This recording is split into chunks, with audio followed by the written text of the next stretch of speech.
Bonjour et bienvenue sur la chaîne L'œil d'Odin, j'espère que vous allez bien, on se retrouve pour une présentation d'oracle. Alors, aujourd'hui j'ai envie de vous parler de l'oracle des dragons. C'est le petit dernier de Sarah Motet et Magali Motet. Comme vous le savez, ou peut-être vous ne le savez pas, elles nous ont déjà offert l'oracle de Merlin, l'oracle des runes et légendes du Nord. Et vous pouvez retrouver les vidéos de présentation de ces deux oracles sur la chaîne. Je mettrai des liens dans la description de la vidéo ou à la fin. Sur YouTube, pour TikTok, peut-être que je mettrai des liens dans les descriptions, mais ça renverra sur YouTube. Alors, l'oracle des dragons, c'est un cadeau qu'on m'a fait, donc je remercie infiniment la personne qui me l'a offert. J'aime beaucoup ce que proposent Sarah Motet et Magali Motet. J'aime beaucoup leur travail, donc je suis vraiment contente de pouvoir vous le présenter, l'oracle des dragons. Apparemment, il est sorti en juin 2024. Alors, d'abord la boîte, hein, comme vous la voyez ici. L'oracle est grand, sur le même modèle que l'oracle de Merlin ou l'oracle des runes et légendes du Nord. Et je vais vous lire ce qu'il y a écrit au dos de la boîte. Tantôt ailés, cornus, écailleux, les dragons sèment leur souffle de feu sur les landes, les prairies, les monts et les océans. Ils habitent en des territoires mystérieux, entre les mondes visibles et invisibles. Bêtes mythologiques, les dragons peuplent nos légendes, incarnant tour à tour le chaos et la renaissance, nos faiblesses, nos zones d'ombre et nos combats épiques. Ouvrez l'œil, tendez l'oreille et écoutez les messages des dragons grâce aux 25 cartes de cet oracle. Et cet oracle, on va le découvrir ensemble. Allez, je vais remettre la boîte ici. Alors, il y a bien évidemment le livret. Donc, le livret, il est, voilà, c'est composé toujours un petit peu de la même façon. On a d'abord un sommaire. Donc, on a d'abord ce qui est appelé ici ouverture. On nous explique, on nous parle des dragons, on nous parle des légendes des dragons, de la sagesse des dragons. On reprend les mythes comme le chevalier, la princesse, l'œuf et le sang de dragon. Hein. Et puis ensuite, il y a l'explication sur qui vient vraiment préciser l'oracle. Et puis ensuite, on a la signification de toutes les cartes. Et enfin, on a un mot de clôture. Alors, ici, avec l'ouverture, je vais juste vous lire... ou quoi que non, je ne vais pas vous lire du tout le début, puisque je vous ai lu déjà ce qu'il y avait au dos de la boîte. Et au dos de la boîte, on retrouve ça hein, dans l'ouverture ici. Ensuite, on nous parle de qui est le dragon et d'où il vient. Donc là, on repart dans le passé, on va dans l'Antiquité, etc. On inspecte un peu tout ça. On nous parle ensuite de la sagesse dragonesque. Alors je vais lire un petit peu. Leur cuir épais comme une cuirasse, leur habitat rocailleux, leur bouche de feu et de flamme tiennent en respect les velléités humaines. Seuls les très braves peuvent en être vainqueurs, ou mieux, les apprivoiser. Le dragon appartient à des âges si anciens, si mystérieux que l'on ne peut l'approcher qu'avec circonspection et respect. Il est à la fois l'ermite et au savoir universel, perdu en ces monts inaccessibles, le volcan terrifiant et le puits à la sagesse féconde. Bon, je ne vais pas tout lire, mais c'est vraiment très intéressant. Ensuite, on nous parle du chevalier de la princesse, de l'œuf et du sang de dragon. Et ensuite, on nous parle des runes et des dragons. Les runes sont presque aussi anciennes que les dragons. Elles se soufflaient au premier... Alors, attendez, pardon, j'ai du mal à dire. Elles se soufflaient aux premiers âges des hommes, se lançaient, se sculptaient en signes secrets mystérieux. La rune est une force fondamentale. Elle touche aux grands mythes cosmogoniques. Comme le dragon, la rune se décline aux quatre vents, au bruissement des forêts sauvages, au rythme des eaux rebelles, au feu issu des entrailles de la terre. Nous les avons donc invités dans cet oracle et liés, une par une, à un dragon, à une entité première et énigmatique. Et ça, c'est vraiment très intéressant parce que ça va ajouter, bien évidemment, ça va enrichir les significations que les cartes vont nous donner. Donc, il y a bien évidemment avec cet oracle les quatre éléments, la terre, l'eau, le feu et l'air. Et d'ailleurs, les dragons sont répartis en 4 clans de dragons. Donc il y a ceux des flots tumultueux, ceux des landes fécondes, ceux des brasiers magiques et ceux des orages et des tempêtes. Ici, on nous explique comment les significations sont décrites. Donc on a les mots-clés, la représentation, le légendaire, la rune qui est liée au dragon, l'élément, la force, et l'élément donc devient quelque chose d'important parce qu'avec ça on va savoir si on est plutôt dans le mental, dans les émotions, dans l'action, etc. Le danger, le souffle, le message et la signification de la carte lorsqu'elle est inversée. Et on a les tirages, on a des exemples de tirages. Donc on a un tirage en 3 cartes dit Esculape. Il est simple et permet rapidement de visualiser sa place dans l'univers. Il parle du passé, du présent et de l'avenir. Et puis on a le tirage à 5 cartes dit Ouroboros. C'est un tirage qui est plus complexe. C'est le tirage en croix en fait, tout simplement. Voilà, allez, maintenant je propose qu'on y aille et qu'on regarde les cartes. Alors ce que je vais faire, c'est que je vais garder le livret sous les yeux. Et pour chaque carte que je vais vous montrer, je vais vous lire les mots-clés qui accompagnent la carte. Alors on a tout d'abord le mont Saint-Michel. Alors est-ce que vous voyez bien la carte ici? Oui, hop. Comme ça devrait être bon. Je vais monter un tout petit peu, hop. Voilà, comme ça, je pense que c'est bon. Je vais le relever, lui. Alors, qu'est-ce qu'on nous dit? Quels sont les mots-clés pour le Mont Saint-Michel? Donc ici, c'est une carte de l'élément eau. Mots-clés, faculté d'adaptation, opacité, danger. Et la rune qui lui est liée est Algise. Ensuite, on a la vouivre. Donc on est toujours dans l'élément eau ici. Les mots-clés sont intuition, féminité et mystère. Et la rune, c'est Manaz. Ensuite, on a la tarasque du Rhône.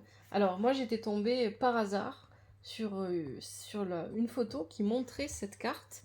Et j'ai reconnu immédiatement le travail de Magali Motet et Sarah Motet, et je me suis dit, il doit y avoir un nouvel oracle qui est sorti, et finalement, c'était le cas. Alors, la tarasque du Rhône, on est toujours dans l'élément eau ici, bouleversement, brutalité et patience. Et la rune qui est reliée est Nautise. Ensuite, on a l'hydre de Lerne. Mais j'aime beaucoup les cartes. Hein. Voilà, il y a, il y a une ambiance qui se dégage de ces cartes à chaque fois. C'est particulier. On rentre vraiment dans le monde qui est décrit. On est vraiment aspiré par ce monde-là, en fait.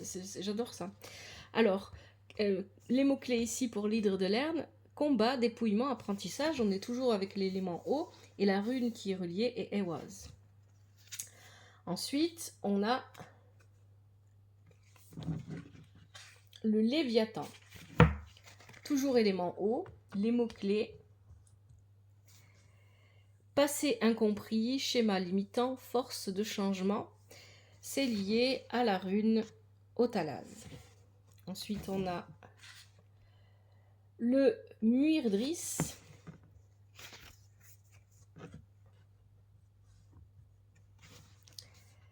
Vraiment de très belles cartes. Les mots-clés: immobilité, patience, observation. La rune Isaz, l'élément, c'est toujours l'élément eau. Allez, on passe maintenant à l'élémentaire avec le lézard. Les mots-clés sont vision, lumière et don. La rune Ingwaz. Et donc maintenant, on est dans l'élémentaire. Ensuite, on a... Voilà, alors là que je prononce bien.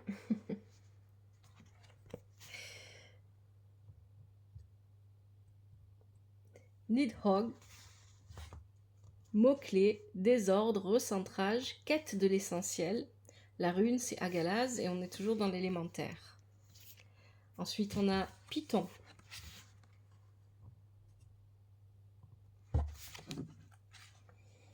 Les mots-clés, médiumnité, intuition, introspection. La rune, c'est Perto.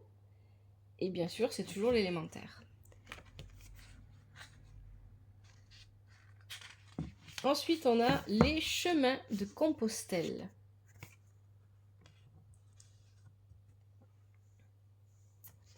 J'aime beaucoup celle-ci.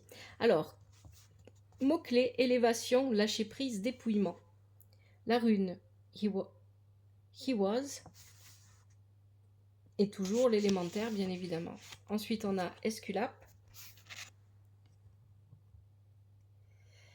Les mots-clés sont don thérapeutique, transformation, pouvoir. La rune, c'est l'ocase. Ensuite, on a Dreki. Les mots-clés, nature, initiatrice, protection, ancrage. La rune, c'est Uruz.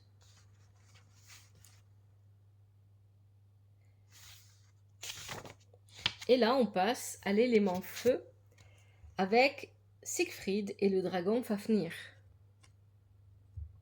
Les mots-clés, acharnement, violence, combat. La rune, c'est Tiwaz. Toujours dans l'élément feu, on passe maintenant à Formungandr. Formungandr, mot-clé, chaos, acceptation du changement, force. La rune, Thurisaz. Toujours dans l'élément feu, on passe à l'oracle suivante, c'est le basilic. Mot-clé, courage, confiance en soi, victoire. La rune, c'est Sowilo. Ensuite, on a la salamandre, toujours l'élément feu. Régénérescence, projet, perdition. Et la rune, c'est Conan. Toujours l'élément feu, le dragon gallois. Mot-clé, aide des dieux, magie, guidance. La rune, c'est Ansuz. Toujours élément feu. On a le dragon sous la montagne.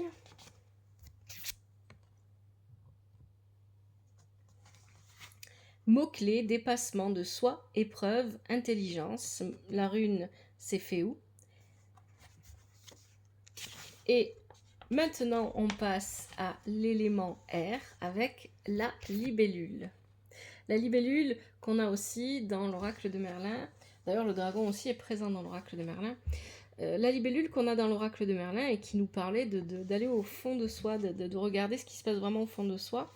Ici, les mots-clés avec la libellule, c'est le mouvement, la métamorphose et la liberté. Parce que là, elle ne se regarde pas dans un étang. Hein. C'est intéressant hein, parce qu'ici, elle se regarde dans une espèce de boule et elle voit son reflet comme celui d'un dragon. J'aime beaucoup la carte la libellule ici. Raido, c'est la rune qui est reliée à la libellule. Et on est dans l'élément air. Ensuite, on a les gargouilles. Eh ben oui. Les gargouilles. Intériorisation, courage et recherche. La rune, c'est Gebo. Ensuite, on a les tempestaires. Ah, j'aime beaucoup celle-là aussi.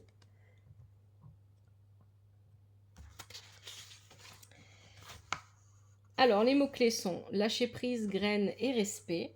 Et la rune, c'est Giran. Ensuite, on a l'Adon.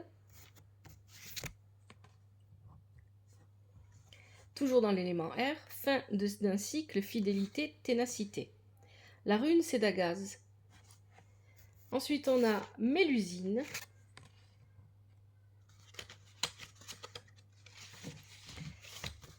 Les mots-clés sont naissance, construction, spiritualité.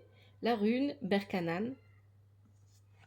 Ensuite, on a, alors là, que je vais prononcer sûrement n'importe comment, Quetzalcoatl. Je m'excuse pour la prononciation, sûrement très fausse. Abondance, réussite, partage. Et puis, on a la rune qui est reliée, c'est Wunjo.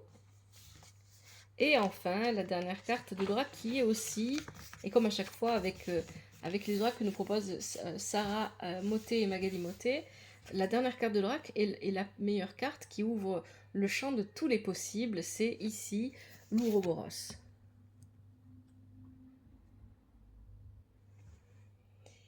Les mots-clés, c'est vie et mort, destinée, sacrée. La rune, bien évidemment, c'est la rune blanche. Voilà. C'est vraiment un très bel oracle et bien évidemment, je vais l'utiliser dans les tirages. Donc, je ne vais pas vous proposer ici de tester l'oracle dans cette vidéo puisque vous pourrez le retrouver. Je vais probablement l'utiliser dans les tirages des pleines lunes. Et peut-être que j'aurai pas la patience et que je l'utiliserai dans les tirages du mois au début du mois d'octobre, très probablement, je sais pas, ou en novembre, je sais pas, on verra. Alors, le mot de clôture, on nous dit laissez-vous envoler par l'énergie brute des dragons. Elle vous entraînera sur des sens oubliés, redéfinira la force de l'inconscient en le mesurant aux éléments, aux anciennes croyances, aux peurs ancestrales. Le dragon est un maître exigeant, une créature amorale et impulsive qui côtoie le chevalier qui est en nous et lui enseigne les secrets de sa quête, la façon de dépasser ses angoisses et de bondir dans l'inconnu. Les dragons sont nés de la lave et de la terre à ses débuts, de l'eau terrible et fracassante, de l'air aux vapeurs, de soufre et de création. Ils sont arc-en-ciel et constellations. Le dragon nous demande de domestiquer sa magie pour atteindre de plus hauts niveaux de conscience. Nous avons tenté à travers cet oracle de rencontrer les dragons sur leur terre et de transmettre un peu de cette tonitruance nécessaire et féconde en ces temps d'absence. Voilà pour cette présentation, et bien évidemment, je ne l'ai pas dit, parce que des fois j'oublie, c'est publié au Secret d'étoiles. J'avais oublié de le dire. J'espère que ça vous a plu. Si c'est le cas, vous savez quoi faire. N'hésitez pas à liker, commenter, s'il vous plaît, toujours avec respect et douceur. Abonnez-vous à la chaîne si vous aimez le contenu. Merci infiniment d'avoir regardé cette vidéo. Je vous dis à bientôt dans une prochaine vidéo, peut-être dans un tirage, dans une prochaine vidéo de présentation d'oracle, ou alors peut-être dans un tirage. Merci infiniment. Prenez soin de vous et de votre famille. À bientôt. C'était l'œil d'Odin.